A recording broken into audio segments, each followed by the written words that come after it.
반갑습니다. 오늘은 개인의 신념을 넘어 조직의 신념으로 라는 내용으로 이야기를 하려고 합니다. IMF 사태와 미국발 금융위기 사태 속에서 사회생활을 하다 보면 직장이 나를 책임지지 않는다는 것을 자연스럽게 알게 됩니다. 여러분도 그렇게 느끼실 때 있으시죠? 그렇다고 매달 들어오는 월급날만 생각하기에는 사실 우리 인생도 너무 허무하잖아요. 그럼 과연 회사는 우리에게 어떤 의미일까요? 세계적인 마케팅의 스승이라 불리는 세스 고딘이 전 세계 90개국 10,000명의 직장인에게 질문한 적이 있습니다. 최고의 일자리라고 하면 무엇이 떠오르냐고 말입니다. 놀랍게도 1위는 돈을 의미하는 보수나 복지가 아니라 성취 경험이었습니다. 그에 따르면 직장인은 임금보다 개개인이 느끼는 존중을 더 가치 있게 여겼습니다. 현명한 조직은 직원을 단순히 회사의 배경음악에 머무르게 하지 않고 직원 한 명 한 명을 신념이 가득 찬 작은 모차르트가 되도록 이끌어야 합니다. 이를 위해 조직은 직원과 경영 과정을 공유하며 나만의 배가 아니라 우리 모두의 배로 만들어야 합니다. 이를 위해 리더는 직원을 단순한 지시의 대상이 아니라 회사와 함께 존재하는 대상으로 바라봐야 합니다. 사람들은 자신이 전하고 싶은 아이디어에 대한 오랜 시간 생각을 하지만 이를 타인에게 어떻게 전달할 것인지는 충분히 생각하지 않는다고 어떤 전문가가 이야기했는데요. 그런 의미에서 조나버거 미국 펜실바니아대 와튼 스쿨 교수는 언어는 조직 생활에서 사용되는 기본 요소라고 말했습니다. 우리는 회의할 때 또는 이메일을 작성할 때 조직 내 모든 업무에 특정 언어를 사용합니다. 버거 교수는 안타깝게도 사람들은 자기 생각을 어떻게 타인에게 전달할지를 충분한 고민을 하지 않는다고 말했습니다. 그는 상대방을 움직이게 하는 마법의 단어 유형을 정의했습니다. 먼저 리더가 타인을 설득하려면 동사보다 명사를 사용해라 라고 하며 일의 정체성의 의미를 부여한다고 했습니다. 어느 연구진이 스탠퍼드대 소속 기관인 빅 유치원에 다니는 아이들의 행동을 관찰했습니다. 이 아이들의 물건 정리 임무를 맡겼습니다. 이때 일부 아이들에게는 단순히 물건을 정리하는 것을 도와달라, 헬프라고 동사형 요구를 했습니다.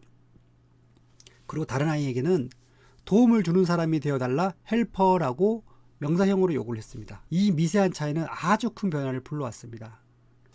명사형 요구를 받은 아이들은 동사형 요구 받은 아이들보다 물건 정리를 약 30% 더 많이 했기 때문입니다. 신기하죠? 두 번째 필요한 것은 자신감의 언어입니다. 분명히, 틀림없이 등 자신감을 드러내며 단어를 사용하며 확신을 부여하면 더 큰 영향력을 미친다는 것으로 나타났습니다. 다음은 명확한 단어입니다. 누구나 쉽게 이해할 수 있는 단어를 의미합니다. 예를 들어 가구 대신 식탁으로, 바지 대신 청바지와 같이 구체적인 단어로 이야기하는 것이 상대의 행동을 강화할 수 있었습니다. 마지막은 유사성의 단어입니다. 한 중견기업이 5년 동안 주고받은 1,000만 건 이상의 이메일을 분석했습니다. 그 결과 동료들과 비슷한 언어 사용 스타일을 보인 직원이 업무 평가가 높고 승진 확률도 훨씬 높은 것으로 밝혀졌습니다. 하지만 오늘날 많은 리더들은 자신이 전달하고 싶은 생각과 말에 집중합니다. 자신의 언어에 대한 영향력을 많이 생각하지는 않습니다.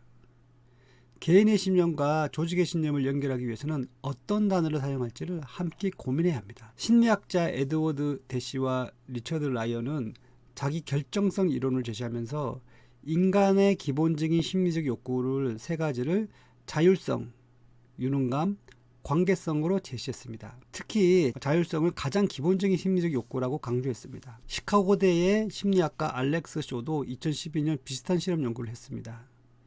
A 조건은 자신이 아이디를 제공해서 타인이 조립하게 하는 방식, B 조건은 타인이 아이디를 제공하고 조립은 내가 하는 방식이었습니다.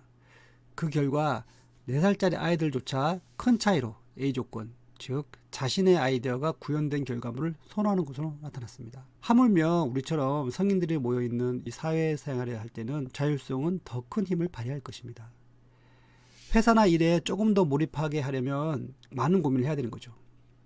가짜 일과 진짜 일의 저자 브렌트 피터스는 연구 결과 직원 중 73%가 자신이 하는 일이 회사의 목표를 이루는 데 도움이 되지 않는다고 생각하는 것으로 나타났습니다. 그중 53%는 자신이 하는 일이 그다지 중요하지 않다고도 말했습니다. 이를 극복하려면 리더들은 일의 의미와 목적을 최대한 분명하게 이해시켜야 합니다. 특히 주 40시간의 단순 근로계약이 아니라 심리적 계약을 이루어내야 합니다. 이 심리적 계약이란 사회와 구성원 서로가 상대와 무엇을 주고받을 것인가에 대한 주관적인 기대와 믿음을 의미합니다. 개인의 성장, 공정한 보상과 피드백을 기대하는 젊은 세대에게는 거래 모델로서 심리적 계약이 더 효과적이기 때문입니다. 이를 위해서는 비전과 방향성, 목표 같은 큰 그림을 보여주고 친절하게 설명해 줘야 합니다. 리더들도 단순 업무 시간이 아니라 업무의 질 관리에 신경을 써야 합니다. 재택근무, 유연근무 같은 다양한 형태의 근무 방식이 확산하면서 더는 물리적으로 시간을 통제하고 관리하는 것은 의미가 없어졌기 때문입니다. 직원들이 성취감을 경험하고 배우며 성장하고 있다고 느끼고 자신이 중요하고 의미 있는 일을 하고 있다고 느끼도록 제도와 시스템을 정비해야 합니다. 점점 복잡해지는 사회 현상 속에서 개인의 신념을 넘어 조직의 신념으로 연결하기 위해서는 조직 차원의 심층적인 고민이 요구된다고 생각합니다.